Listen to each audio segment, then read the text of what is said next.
Grande marque et emballage, il était inconcevable de construire un programme TV pendant 4 jours sans faire ce rapprochement. Les emballages, tout au fil des ans, des siècles parfois, marquent les esprits des consommateurs. C'est une émission qui est organisée par Prodimarc, dont le vice-président Gilles Paco est avec nous. On va commencer avec vous, Isabelle Kellier. Alors, vous avez apporté des produits Béguincé. L'objectif de ce projet, qui était de trouver des emballages qui répondent mieux à certaines attentes des consommateurs, notamment sur de l'herméticité. Alors comment est venue cette innovation de rupture, hein? Ça a été finalement une étude en recherche et développement, en se posant réellement la question de quel était le comportement du sucre en poudre. Et finalement, une poudre avait un comportement rhéologique d'un fluide. C'est souvent, comme dans les belles histoires, hein, une aventure d'une rencontre entre une idée et puis un emballage existant dans un rayon qui était du savon liquide conditionné en doigt pack à bouchon. Et là, il y a eu une idée d'évidence en disant ça, c'est le packaging pour le sucre de demain. Aujourd'hui, est-ce qu'on peut dire que cette innovation a reboosté, a permis à Béguincé si c'était de rebooster, mais en tout cas de conforter ses acquis et de se dire que vous aviez une longueur d'avance sur les autres? Cet emballage, il allait au-delà de nos attentes.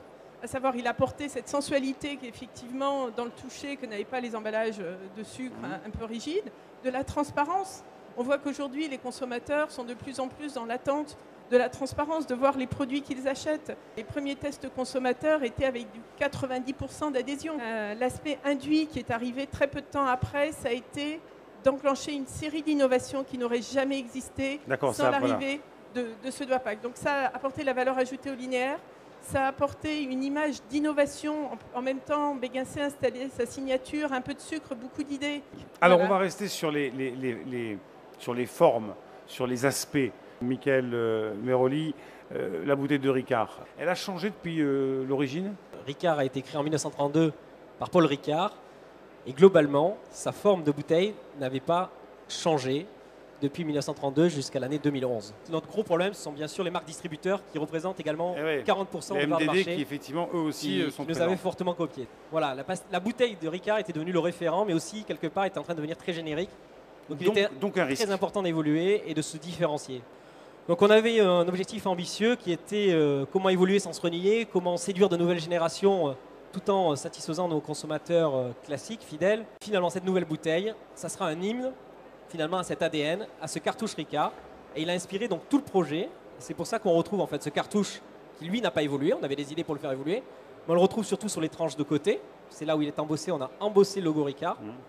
Et la base de la bouteille, qui n'est plus circulaire comme elle était avant, a été fortement inspirée également de ce cartouche rectangulaire Ricard. Ils n'ont pas changé l'étiquette. Et comme ça, le consommateur sait que c'est le même produit. S'ils auraient changé tout, alors dans ce cas, le consommateur croit que le produit a changé. Et c'est très important, c'est très bien ce qu'ils ont fait. Donc là, on différencie le contenant, l'emballage primaire, le produit et l'étiquetage. Donc Gaël, maintenant c'est à vous avec Belle. Bon, on s'arrête sur Apéricube parce que si on revient au principe de la copie, avec ça, pour copier ça, c'est un petit peu compliqué. C'est une idée géniale, Apéricube. En fait, c'est clairement une innovation packaging qui finalement a donné naissance à un nouveau positionnement, à un nouvel usage, un usage en fait du coup fromager au moment de l'apéritif, parce qu'à cette époque-là, c'était effectivement les chips, les biscuits, les cacahuètes, donc c'était un univers particulièrement autour de bénéfices croquants, et avec Apéricube, on est arrivé sur un bénéfice fondant. On parle d'une marque qui est là sur le marché depuis 60 ans. Aujourd'hui, il n'y a aucune marque distributeur sur le marché. On est ultra leader sur la catégorie des fromages pour enfants, avec près de 3/4 de part de marché, leader sur le marché apéritif. Tout simplement parce qu'il y a une barrière technologique et industrielle énorme. Qui est infranchissable pour quelqu'un qui voudrait s'y mettre. On produit par an, je pense que personne ici peut deviner le nombre de cubes qu'on produit par an. Allez, dites-moi. 1,7 milliard. Mais un des succès, j'imagine, là, c'est le produit en lui-même. Là, on a un emballage primaire, un emballage secondaire, enfin un suremballage. Mais il y a aussi ces petits trucs qu'on picore comme ça, qu'on prend et on partage. C'est la notion de partage aussi qui fait la réussite. C'est le produit que j'utilise dans mes cours.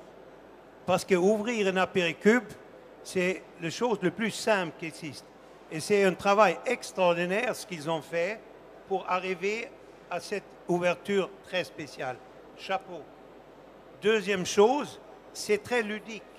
Ce qu'ils ont compris, constant change. Et si vous ne changez pas constamment, vous tombez en arrière. Et c'est pourquoi un salon d'emballage est tellement important pour voir les tendances. Et là, on vient d'avoir une tendance, c'est que le consommateur veut voir ce qu'il achète.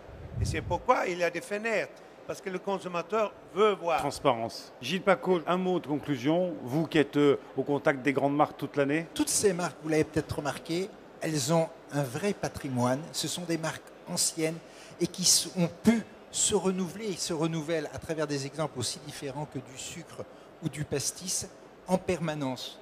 Que dire encore au niveau d'Apéricube. Donc je pense que ce sont d'excellents exemples de ce qu'apportent les grandes marques en matière d'innovation et des différences qu'elles créent par l'emballage par rapport à notamment les marques de distributeurs.